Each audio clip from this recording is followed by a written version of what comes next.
Boa noite.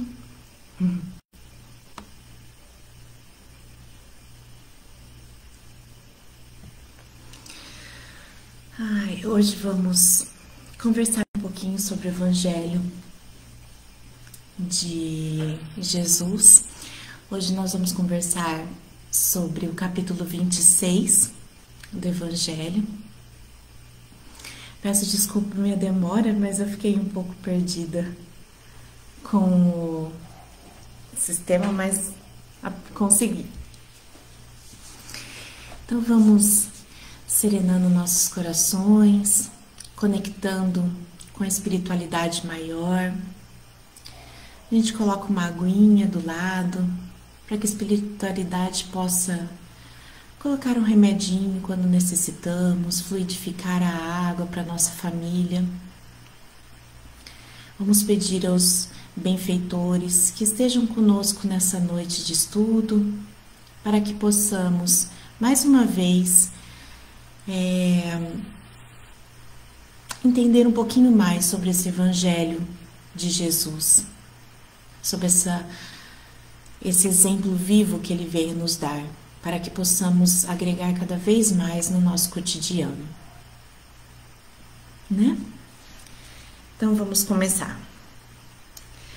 No capítulo 26, Kardec ele começa com uma passagem de Mateus, que está no capítulo 10, versículo 8, que é titulada como o dom de curar.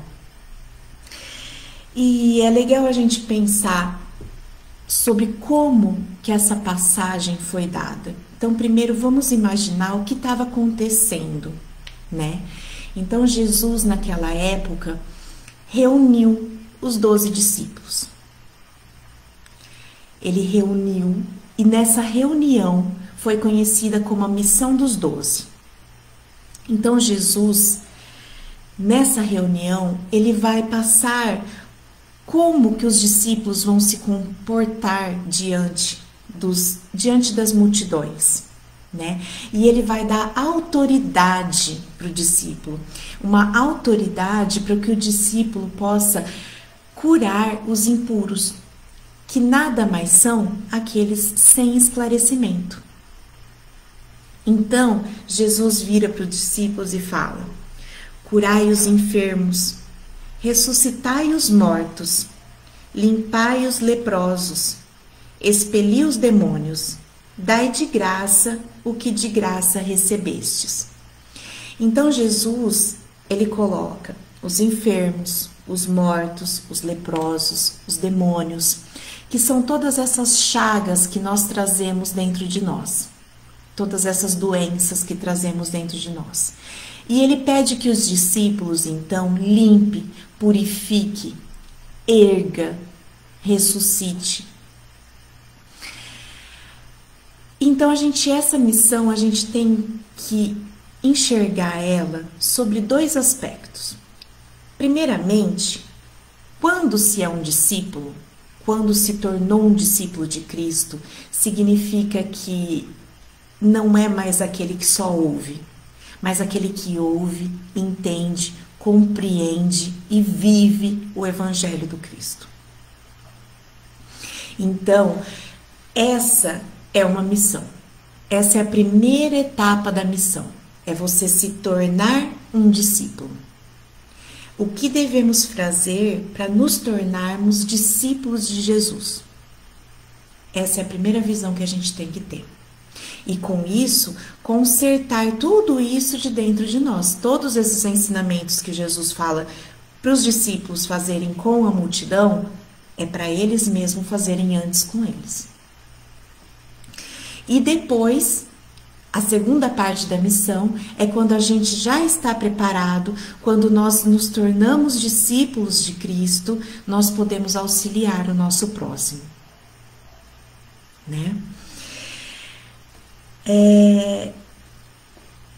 E dentro dessa passagem, eu escolhi uma menorzinha, que é a ressuscitai os mortos. Por quê? Porque todas as vezes que a gente escuta isso, que Jesus fala, ressuscitai os mortos, nós pensamos assim, mas Como? Vai voltar à vida aquele que desencarnou? Essa é a primeira impressão que a gente tem. Só que não é não é isso que Jesus está falando. Numa outra tradução, a tradução das escritas sagradas, feita por Haroldo Dutra Dias, ele não coloca ressuscitai os mortos, mas ele coloca erguei os mortos.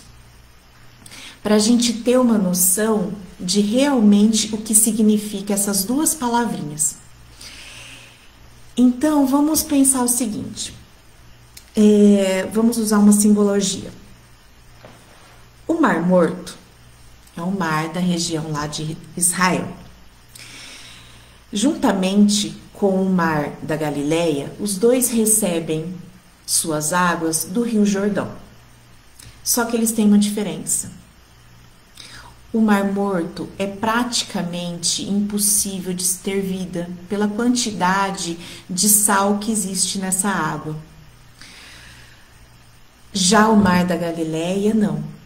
Ele é riquíssimo em peixes e vida. Só que eles têm uma diferença. O Mar da Galileia recebe a água do Rio Jordão e deságua as suas águas no Mar Morto. Já o Mar Morto, ele recebe as águas do Mar da Galileia e não doa para ninguém. Então aí nós temos uma grande simbologia, que é esse morto como representação daquele que não flui. A água que não flui, a água parada, a água que não serve, a água que não se torna mais potável.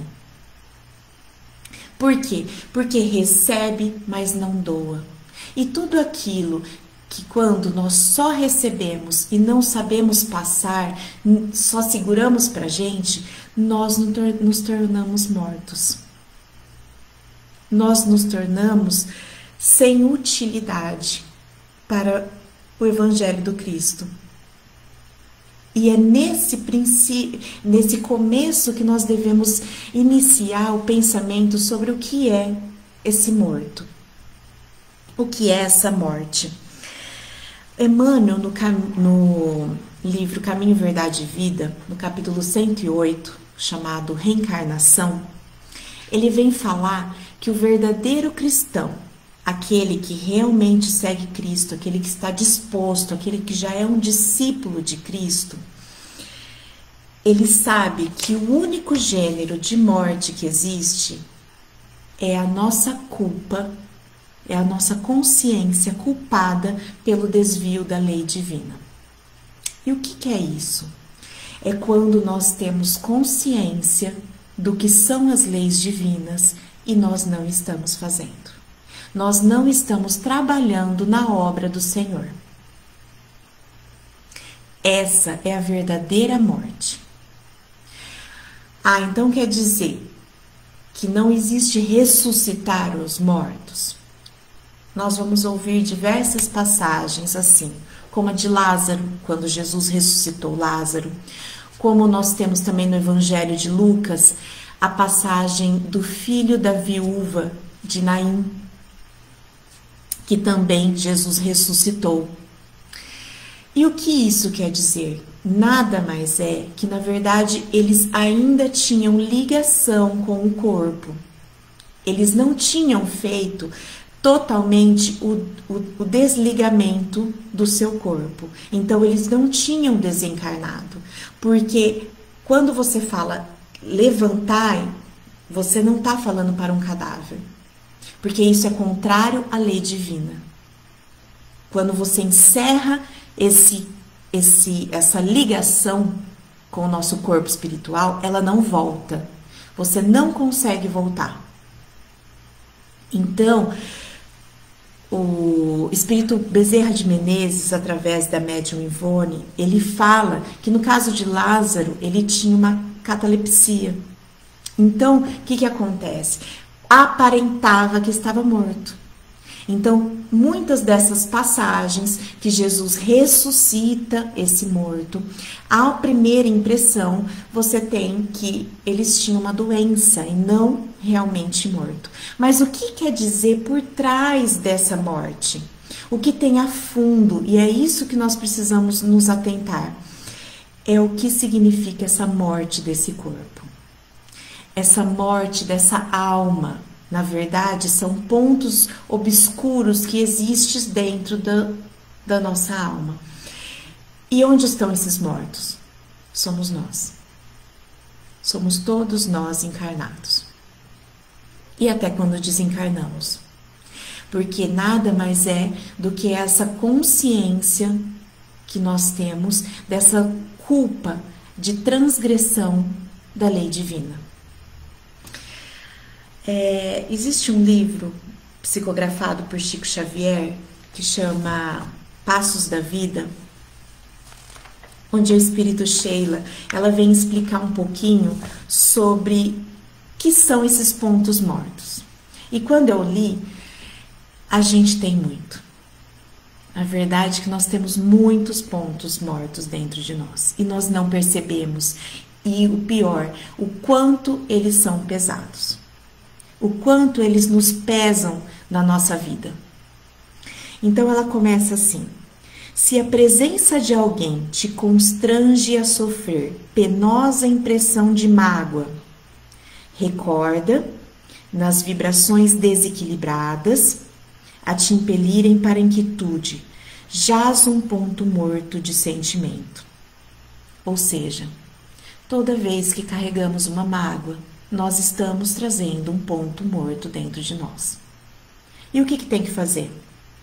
Reclama a boa vontade para que lhe extinga essa existência. Se a ofensa recebida foi impensadamente guardada por ti nas entranhas das almas, quantas ofensas a gente guarda? Não é? Quantas ofensas dói dentro de nós? Aí fizeste mais um ponto morto. Exige reajuste.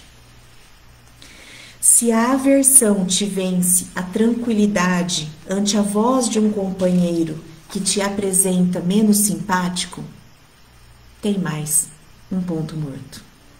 Quantas vezes não temos paciência com o nosso próximo e o nosso próximo mais próximo, né?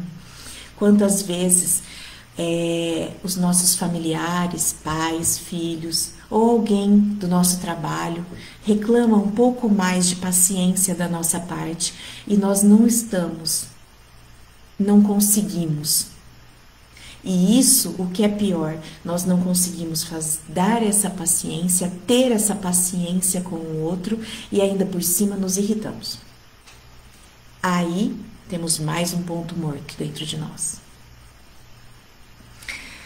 Se alguém te penetrou a família em condições que te atormentam, suscitando-te pensamentos de animosidade, é que a bagagem de circunstâncias que trazes de passadas reencarnações aí te oferecem um ponto morto. Quantas vezes a gente precisa conviver com certas pessoas que nós não conseguimos conviver? Isso vem de muitas vidas, vem de passados nossos, que não nos é permitido. Deus nos deu o esquecimento justamente para a gente melhorar, para a gente poder começar do zero uma relação novamente. Só que daí o que a gente faz? A gente se afasta. E a gente não quer, aquela pessoa nos perturba. É mais um ponto morto dentro de nós. Se em teu círculo de fé surge um irmão de ideal com quem te desarmonizas, tentando-te, às vezes, a abandonar os mais preciosos deveres para os desígnios superiores que te presidem a tarefa, convence-te de que aí formaste um ponto morto, que é preciso afastar em teus exercícios de fidelidades com os compromissos assumidos. Nada do que a gente passa é em vão. Então, se nós estamos passando por certas situações, nós precisamos ter a consciência que é necessário passar.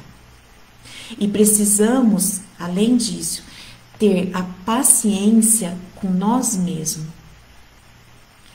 a aceitar aquilo, a aprender a aceitar e não aquilo ser um tormento, porque todas as vezes que nos desesperamos diante dessas situações, isso gerará um ponto morto dentro da nossa alma. E isso não é ruim só para nós, é ruim ao nosso redor. Porque quanto mais eu tenho esses pesados pontos dentro de mim, mais difícil é a minha jornada. E mais difícil eu torno a jornada dos meus próximos que estão comigo. Todos trazemos do pretérito pontos mortos. Então não é só aquilo que nós trazemos agora. Quantos a gente não carrega? Que é indispensável banir da estrada. São amarguras, pesares, dissabores, desencantos. São regiões traumatizadas de nossa alma, que nos compete sanar. Nós somos obrigados a sanar. Nós estamos aqui para isso. Usando os antissépticos da bondade, do perdão, do sacrifício e da renúncia. Então, ela já dá uma dica de como que a gente deve fazer. É através da caridade. E a caridade, conforme Jesus a entendia, que está lá no Livro dos Espíritos, na questão 886. Qual que é?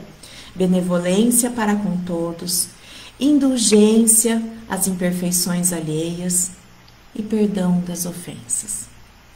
Se nós conseguimos ser bom com todo mundo, se nós conseguimos aceitar todos os dissabores dos outros, todas as contrariedades, todas as atitudes alheias, porque como nós, todo mundo tem os seus defeitos e nós precisamos aceitar. E aí, perdoar as ofensas que nos acometem durante nossas vidas, nós estamos começando a se tornar um bom discípulo.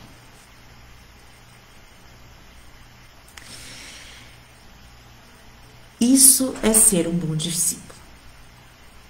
Então, essa é a pergunta que a gente tem que se colocar. É a gente se olhar cada dia, cada noite quando nós vamos dormir. Nós revivermos o que passamos o dia. Será que eu fui bom com todo mundo?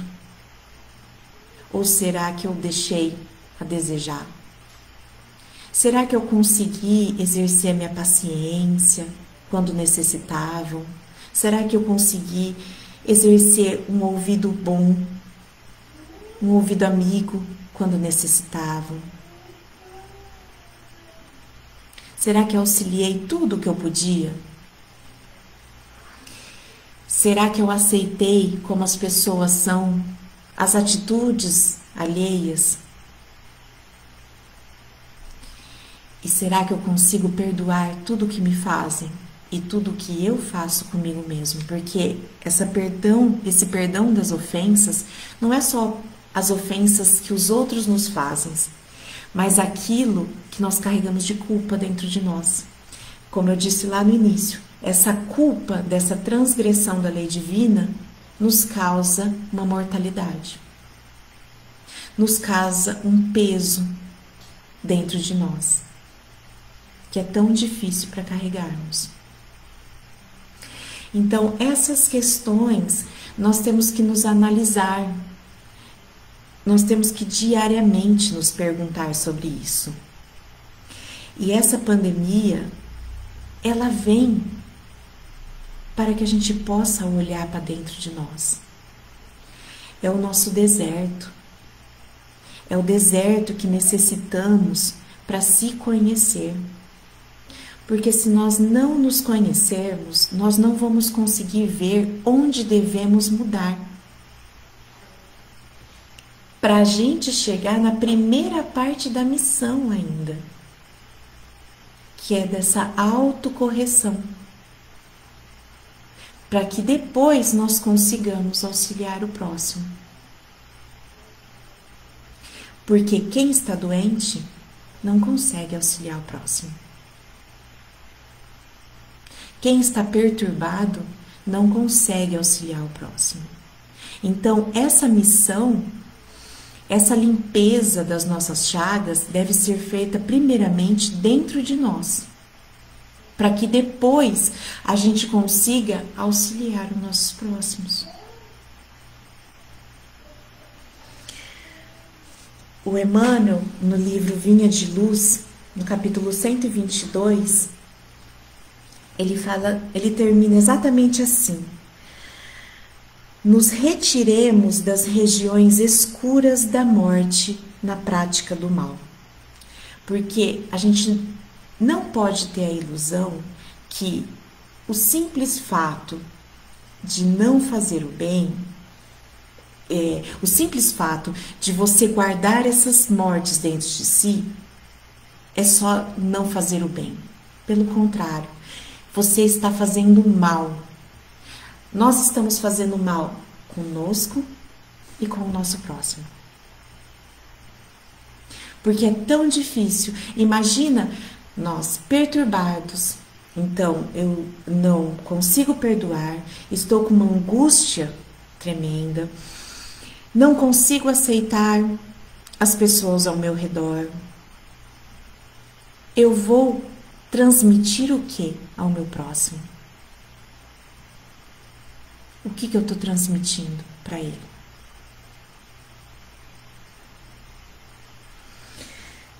Coisa boa não é, né?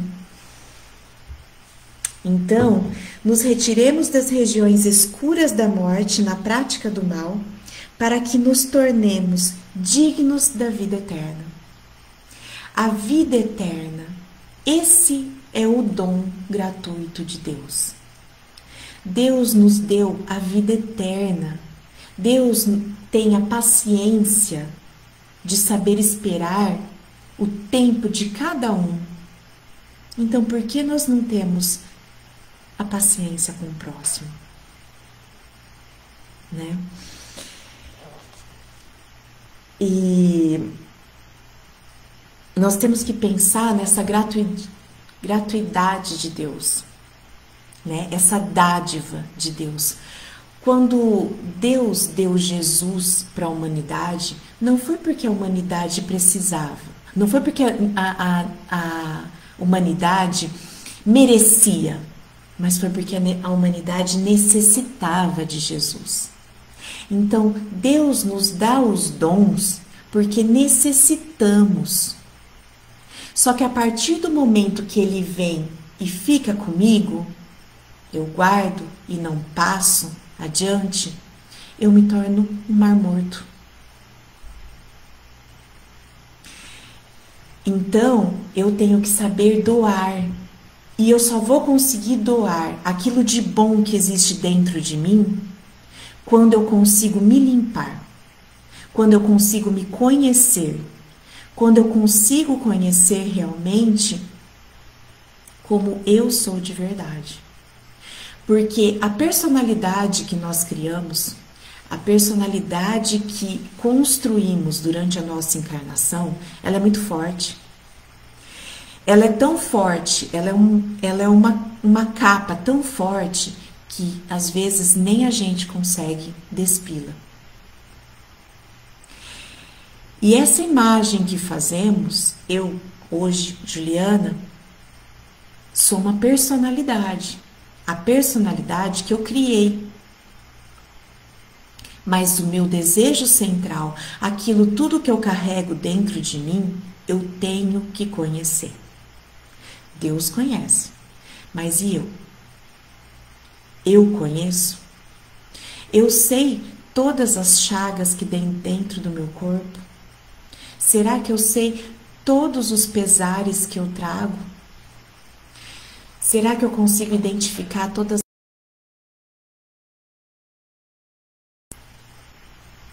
Será que eu consigo identificar qual é o motivo de cada irritação que eu tenho durante o dia? Então, essas perguntas nós precisamos fazer. Nós precisamos nos conhecer para que a gente possa melhorar.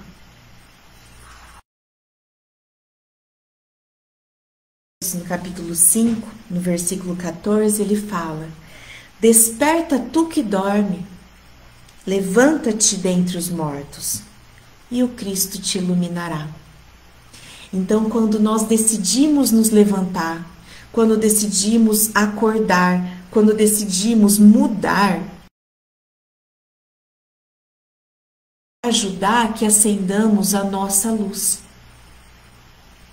Porque qual que é o primeiro templo de adoração que existe?